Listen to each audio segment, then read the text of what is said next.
l'Union minière qui est devenue la GECAMINE. En termes de revenus et de recettes en devises, c'est le secteur de télécommunications qui était au deuxième loge. Il s'est fait que on n'a pas investi dans ce secteur sur le plan public. Les deux structures de l'État qui ont été créées, notamment la SCPT en 78, le Renatelsat en 70, ces deux structures n'ont connu que leur création de nom et non en termes d'infrastructure et d'équipement. Ça, c'est la première raison. L'ouverture du marché est arrivée. On a fait venir ce que nous appelons les sociétés étrangères, les multinationales, sont arrivées avec des capacités financières suffisantes et nanties de la technicité. Eh bien, nous nous sommes vus tout simplement, on a vu l'État, on a damé les pions à l'État. Donc l'État a démissionné. Oui, au jour d'aujourd'hui, tout ce qui se passe dans ce secteur, c'est comme venait de dire quelqu'un qui est passé avant nous, c'est de la déclaration. Le système déclaratif. Le système déclaratif. Ce n'est pas suffisant pour comprendre la réalité des faits. C'est même pas suffisant, je ne sortirai même pas ce mot suffisant. C'est au rabais.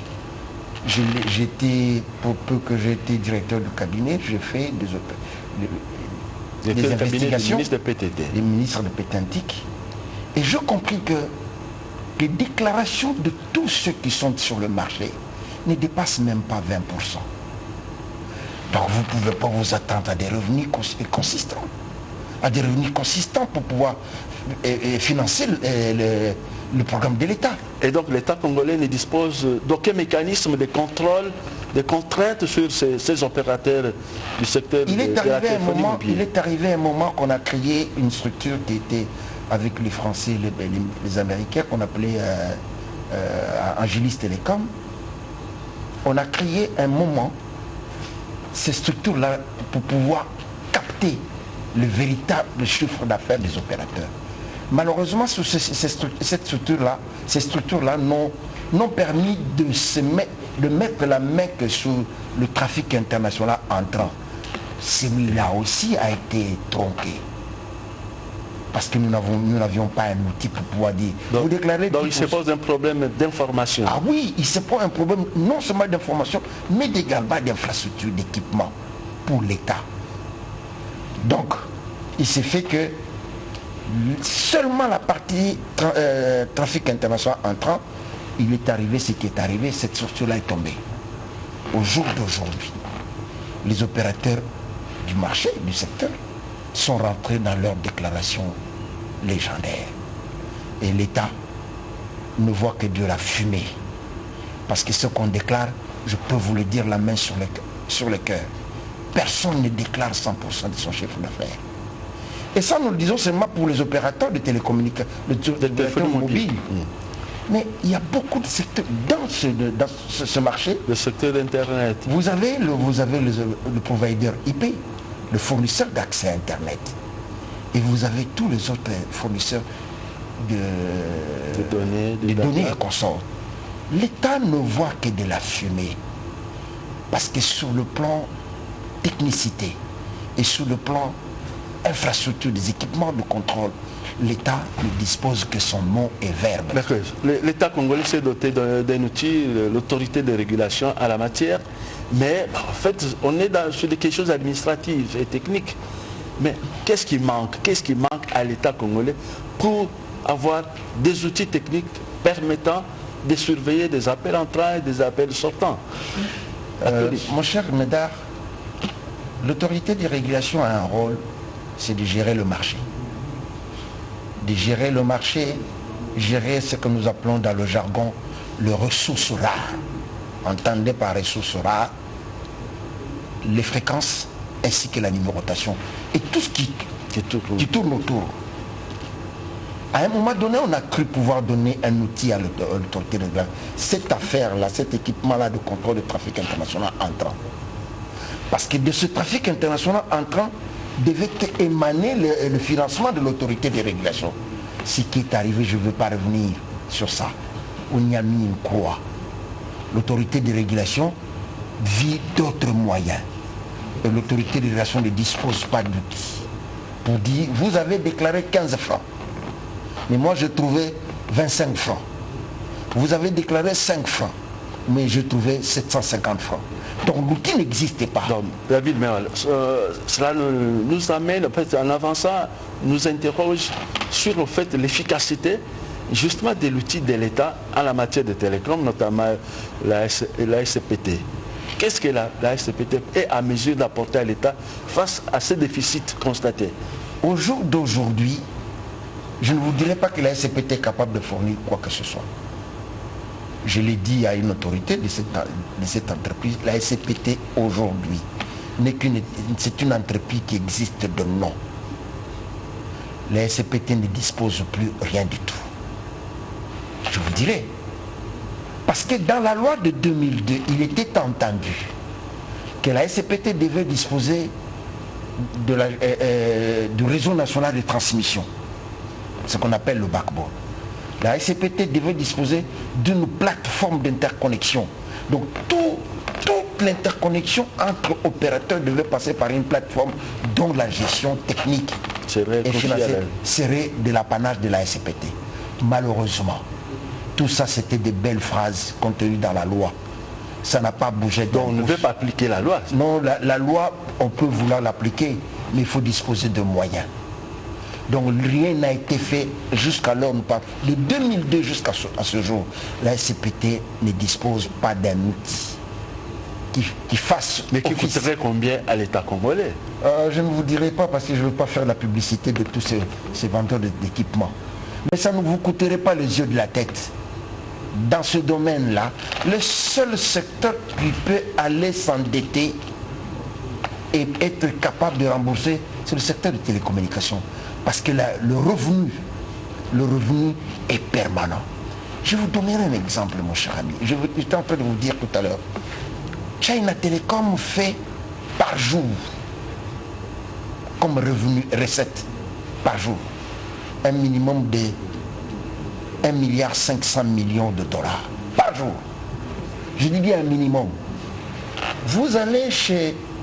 Je prends de la Chine, je prends la société de télécommunications sénégalaise. Je ne veux pas faire la pub des gens ici. Ok, nous sommes dans une analyse, ça poserait pas de problème. Je ne fais pas la pub des gens. Mais je vais vous dire sincèrement, à l'époque, j'étais à l'école supérieure multinationale de télécommunications de Dakar. Je suis allé faire un stage pratique à la Sonatel. Mais j'ai reçu une information qui m'a bouleversé. C'est que la Sonatel faisait à l'époque, avec un parc d'abonnés de 8 millions d'abonnés, la Sonatel faisait par jour de recettes d'1,250 milliard de francs CFA. Avec le téléphone fixe? Oui, avec le téléphone fixe. À l'époque. Aujourd'hui, ils sont à 25 millions d'abonnés. À plus de 20 millions d'abonnés. Je ne pense pas que c'est 1,250 milliard qu'ils font. Ça veut dire que les gens ont compris. Les télécoms peuvent produire de l'argent pour paver toutes les rues de la ville de Kinshasa, de Lubumbashi, de Matadi et de Boma. Il suffit tout simplement que nous soyons prospectifs, que nous sachions faire ce que nous avons appris, la planification dans ce domaine. Alors, ça nous permet de rebondir sur la question. Combien d'abonnés pour les 4 opérateurs majeurs qui interviennent sur le marché congolais? Ils sont aux alentours de leur parc d'abonnés, globalement, est aux alentours de 52 millions d'abonnés. En plus, oui. C'est un avantage réel. Oui, mais l'impact vis-à-vis de l'État. Vous ne contrôlez rien. Je viens avec de ce que j'ai, vous ne contrôlez rien. Je vous déclare ce que j'ai. La faute est à qui? C'est la faute à nous, l'État. Parce que ces opérations... Je te donnerai un exemple. Vous savez, en face... À la République démocratique. À la République du Congo, à Brazzaville. La meilleure entreprise là-bas dans le télécom, ce n'est pas les entreprises de mobile. C'est Congo Télécom. Le meilleur salaire sont payés par le Congo Télécom et l'autorité de régulation d'en face. Parce qu'ils ont mis le mécanisme nécessaire pour engager le moyen de tout ce qui se trouve dans le marché et qui rémunère l'État et qui permet à l'État, à ces deux opérateurs, à ces deux structures de l'État, de fonctionner correctement et à l'État de tirer les dividendes nécessaires. Mais pourquoi ça ne marche pas chez nous? Je ne voudrais pas sortir une expression que avec laquelle j'ai toujours enquiquiné certains politiques. J'ai l'impression que nous nous votons dans ce que nous sommes. Nous ne voyons pas plus loin. C'est ce qui fait se contente du minimum. Oui, ça veut dire que le minimum qu'on nous appelle, on se frotte les mains. Mais un vrai professionnel viendrait vous dire, ça c'est pas ça. Je te donnerai une exemple. J'étais directeur de cabinet un jour, je reçois un Américain d'origine sénégalaise. On a causé technique. Et puis, il voulait partir. Il pousse ses pieds, il dit, monsieur le directeur de cabinet, je m'en vais. Il fait 2 pas de mon bureau. Il dit, vous savez que les opérateurs dans ce marché se font une enveloppe, une bagatelle, une cagnotte globalement de plus de 7 milliards de dollars. Je le ramène sur la chaise. J'ai dit, vous êtes en deçà des vrais chiffres, messieurs. Vous êtes en deçà. Le minimum, c'est 12 milliards de dollars. Par an. Par an.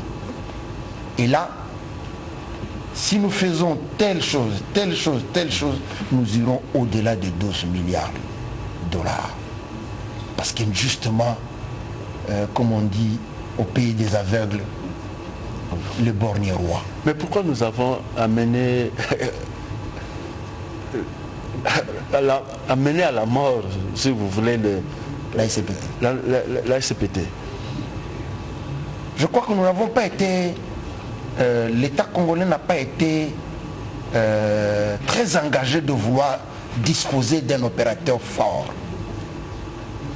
Lorsque vous allez, je ne donne pas l'exemple de l'Europe, lorsque vous allez au Sénégal, avant de donner des fréquences dans le réseau mobile, ils donnaient d'abord à l'opérateur public qui s'est fabriqué une cellule, une filiale mobile, et lui développer le téléphone fixe.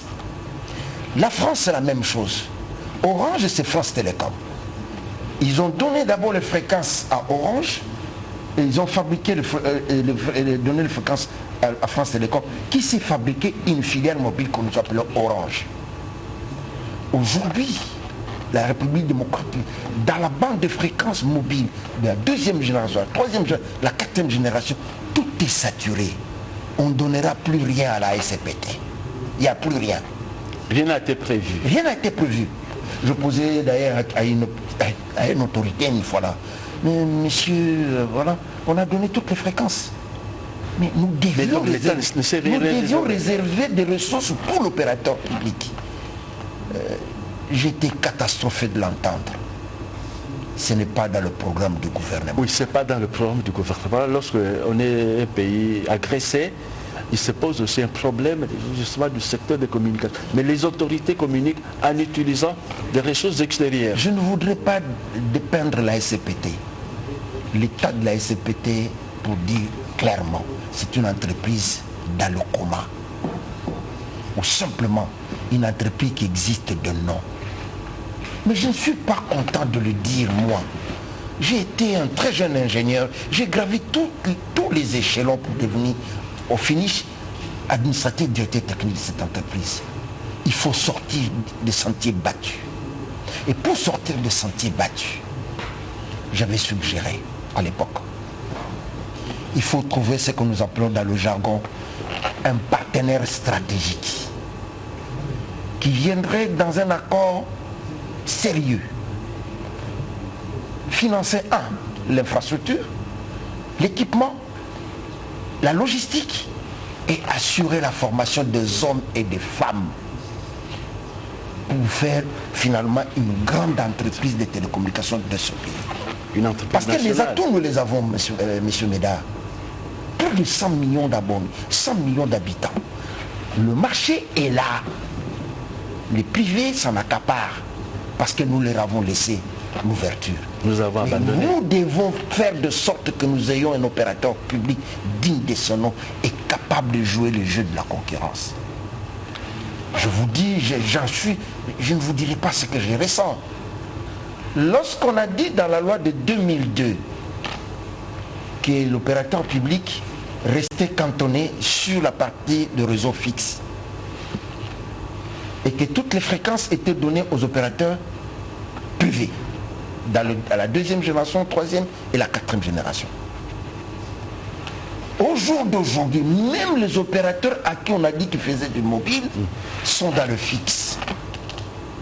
Donc pour dire sont entrés dans le réseau fixe à fibre optique. Ça veut dire que l'avenir de pouvoir remettre la SCPT sur les rails n'existe plus. Alors, à quoi sert le ministère? Non, je ne voudrais pas répondre. Non, oui, justement, une entreprise que si le public, le secteur public ne peut pas encourager l'entreprise du public à se mettre debout pour faire face à la concurrence. Je vous l'ai dit parce que je ne parlais pas comme un philosophe ou un sociologue. Je parle comme un ingénieur. Et je donne cours dans cette matière. Ça veut dire que pour sortir la SCPT de sentiers battus, il faut de grandes décisions politiques. Nous ne pouvons pas être un pays aux atouts aussi remarquables et disposer d'un opérateur public qui n'existe que de nom. Et nous sommes le seul pays sur la planète Terre qui concrètement n'a plus d'opérateur public de télécommunications, autant que la Poste. Lorsque nous avons sorti l'idée d'avoir un partenaire stratégique pour les télécommunications publiques, un partenaire stratégique pour la Poste, ça veut dire qu'avec ces deux partenaires qui disposeraient d'un nom valable, qui disposeraient de la technicité et qui disposent de finances, eh bien nous pouvons sortir en si peu de temps cet opérateur, cette entreprise publique de l'État. Et le marché ne sera plus le même, parce que les autres vont trembler dans leurs culottes. David, mais ouais, il y a une mauvaise expérience avec la fibre optique. Ça n'a jamais abouti. On a lancé avec pompe ces projets et parcourir les services publics, les bâtiments publics, si vous avez accès à la fibre optique. Effectivement, nous avons une très mauvaise expérience de la fibre optique. Parce que tout simplement, l'opérateur à qui on a remis la responsabilité de construire cette fibre-là a fait, je ne voudrais pas sortir le mot, a fait ce qu'il voulait faire. En fait, le réseau national de transmission sur ces deux axes, Kinshasa-Mwanda, Kinshasa-Kasumbalesa, les deux réseaux, les deux liaisons n'ont pas respecté ce que nous appelons dans le jargon les règles d'ingénierie dans la construction de réseaux. Aujourd'hui, Kinshasa-Mwanda pratiquement n'existe que de nom. Parce que cette liaison ne fonctionne tout au plus que par jour d'une heure. À la limite, on peut encore sauter pour faire 2 heures. Entre Kinshasa et Kasumbalesa, c'est sur 3300 km. Pratiquement cette liaison n'existe plus. Donc c'est de l'argent jeté par la fenêtre qui est tombé dans un cours d'eau. Et je voudrais vous faire remarquer que la liaison Kinshasa-Mwanda, en termes de ratio international, a coûté au kilomètre du câble à fibre optique 54 000 $. Celui de Kinshasa-Kasumbalesa a coûté 88 000 $. Ça veut dire exorbitamment payé. Le jargon, le ratio international nous donne entre 12 et 15 000 $ le kilomètre. Ça veut dire quoi? L'achat du câble, le génie civil, le tirage, les tests, c'est entre 12 et 15 000 $. Comment sommes-nous arrivés à faire taxer sur ces câbles-là, à payer 45 000 $ le kilomètre et 90 000 $ sur Kinshasa-Kasumbalesa? Il y a un problème. Le fait n'a jamais été audité. ne faut pas me poser la question à moi. Ok, nous avançons, mais il y a peut-être une information qui vous intéresserait. Vous allez imaginer l'impact, la création au sein de l'ANER du département d'information économique et financière dans lequel la branche télécommunication est directement concernée. Quel commentaire ça vous inspire? C'est un pas, mais pourvu qu'on y mette suffisamment de professionnels, non pas pour traquer ceux qui gèrent ces structures-là, mais tout simplement pour dire, là ça ne se fait pas comme ça. Si vous faites ça de telle manière, l'État va gagner autant. Mais si c'est pour traquer X, Y... Oui, mais parce que justement, avec le système déclaratif, vous l'avez dit, ça fait échapper beaucoup d'argent à l'État. Il faut que des spécialistes puissent... Les choses doivent se faire sur le plan technique et sur le plan infrastructurel doivent être faites suivant les règles de l'art. Si c'est fait en dehors des règles de l'art, même la commission qui vient enquêter sur ça, je ne vous dirai pas dans quelle farine va être plongée. Elle va être plongée, je ne vous dirai pas. Ça veut dire qu'au jour d'aujourd'hui, je suis tout à fait d'accord que cette commission ait été mise en place. Mais il faut que les règles soient suffisamment bien définies pour que le travail qui doit être fait, c'est pour la vérification technique, le rendement des services et la sécurisation de tous les matériels qui sont dans tel ou tel autre. Parce qu'aujourd'hui, la cybersécurité, la cybercriminalité, quelque peu entrer dans le réseau, vous le foutre en l'air. Mais il faut qu'il y ait des gens qui puissent garder, avoir l'œil. Ne laissez pas ouvert, laissez libre cours à ceux qui sont en train de faire le boulot. D'abord technique et le rendement de service au commun des mortels, et éventuellement garantir un fonctionnement sous une sécurité établie et bien profilée. Et ça posera toujours le problème que vous avez posé dès le début, disposer d'un appareillage capable de... Oui, ça veut dire pouvoir faire rayonner. Si on ne rentre pas à la case de départ, vous avez perdu, vous avez oublié le branchement, vous devez prendre. Rentrez au carrefour. Le carrefour, ça veut dire remettez l'opérateur public à la place. À la place.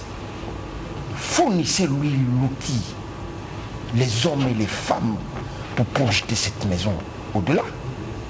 Et ne vous en faites pas au Congo. Les résultats qu'ils ont, personne n'acceptera que demain matin, qu'ils puissent rentrer à la case de départ. Donc faire de cet opérateur-là, et d'ailleurs dans l'étude qu'on a faite, prendre le réseau national comme les Angolais ont fait, prendre le réseau national de télécommunications par satellite et la SCPT, scinder en deux la poste d'une entreprise, les télécoms avec le Renaissance, un grand opérateur de télécommunications qui aurait deux missions. Un, implémenter le réseau de transmission à fibre optique sur toute l'étendue de la République. Nous devons construire plus de 50 000 km de fibres à travers la République. 2. Assurer une redondance satellitaire. Ça veut dire le prérogative des Renaissance d'hier vont être assumés par le grand opérateur de télécommunications. 3. Permettre de développer ce que nous appelons le réseau d'accès dans les villes et campagnes. Donc vous amenez le téléphone, l'accès universel dans les villes et campagnes de la République. Ne vous en faites pas. Il y a des gens qui vont battre de l'air pour dire ce marché-là n'est plus intéressant. Bon, avoir l'explosion des télécoms, de la téléphonie mobile, on dirait qu'il n'y a plus de la place pour le téléphone fixe. Non. Parce que quand vous arrivez dans un ménage, vous avez au minimum 3, 4, 5 téléphones. Non, je vous ai dit, ça c'est l'absence d'un réseau qui a fait ça. Je vous ai dit ici, le jargon de l'Union internationale de télécommunications hier, c'est que les pays du Sud devraient accomplir ce qu'on appelle le service universel. Amener le téléphone dans les villages et consorts dans les campagnes. Mais l'arrivée de l'Internet, l'arrivée de la télévision numérique terrestre et l'arrivée, le voice, ça veut dire que nous n'avons pas suivi. C'est pour ça qu'on parle aujourd'hui On ne parle plus du service universel, on parle de l'accès universel. Dans d'autres pays, les télécommunications, c'est un réseau complémentaire. Je suis chez moi à la maison, l'Internet, je passe sur mon accès universel. À fibre optique, j'ai la télévision, j'ai l'Internet et j'ai la voix. Mais quand je sors de ma maison, j'utilise le mobile. Parce que je ne peux pas avoir la fibre dans ma voiture ou dans le train. Mais nous avons tout cassé. Le réseau principal aujourd'hui est devenu le mobile. Vous ne verrez pas ça sous d'autres cieux. C'est pour ça qu'il faut, vous êtes journaliste, interpeller ceux-là qui doivent décider. Aujourd'hui, la responsabilité, la mission, la première, c'est de se doter, la République doit se doter d'un opérateur de télécommunications digne sur la place des respecter. Il doit se doter d'un grand opérateur qui gère le réseau national de transmission à fibre optique. Nous avons l'obligation de construire plus de 50 000 km de fibre à travers le pays. Et faire une couverture de redondance satellitaire. C'est ce que nos frères d'Angola ont fait. C'est ce que les gens de Sonatel ont fait. C'est ce que le Sud-Africain ont fait. Du Sénégal. Donc, nous ne devons pas en rester. Nous avons des atouts que nous devons faire profiter à nos populations. Mais on ne le sent pas, ça ne oui, mais pas. justement, il faut tout simplement que les décideurs politiques. Mais justement, lorsque vous parlez c'est le gouvernement, c'est le ministre, c'est l'autorité de régulation, qui sont les premiers acteurs concernés pour cette réforme-là? Vous savez, j'étais dans la discussion avec un grand opérateur européen. La première entreprise de télécommunications d'Europe. J'accompagnais le ministre à cette époque-là. Et nous avons discuté à Bonn. Quand nous avons discuté, je leur ai dit qu'il est temps que nous puissions disposer d'un opérateur, un partenaire stratégique. Les Allemands ont accepté pour construire ce que je viens de vous dire là. Mais je ne sais pas qu'est-ce qui s'est passé. Pour la partie télécom, pour la partie poste, c'est Poste Canada qui était venu ici pendant 8 mois, pendant presque une année, mener les études comment faire de la poste de ce pays une véritable entreprise commerciale. Et puis le lendemain matin, pour une raison qu'ils n'ont jamais expliquée, ils ont pris leur clic et clac et sont rentrés à Ottawa. Et nous sommes restés là, au point mort. Donc, au jour d'aujourd'hui, il va falloir à ce que nous nous dotions d'un vrai opérateur de télécommunications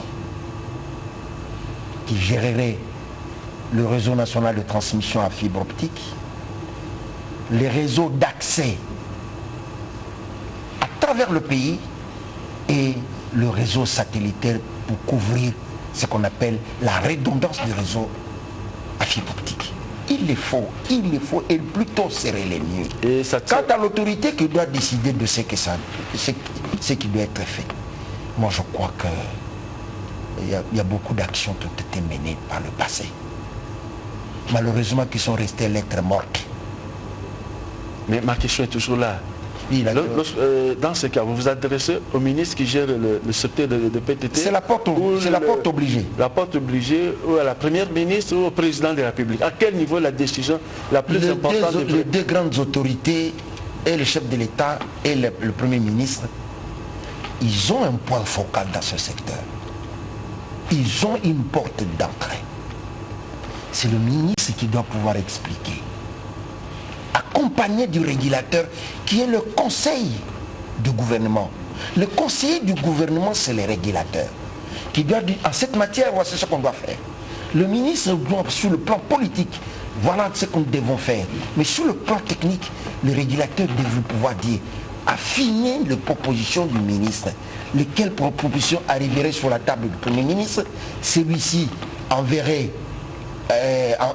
verrait le chef de l'État pour pouvoir prendre une décision globale pour l'intérêt public, et pour l'intérêt national et pour l'économie de ce pays. Et surtout que dans le contexte actuel, la sécurité du pays est menacée et donc le télécom pouvait participer à l'amélioration de l'environnement. Non seulement profiter, gagner, jouer le jeu de la sécurité, mais également garantir les ressources financières à l'État.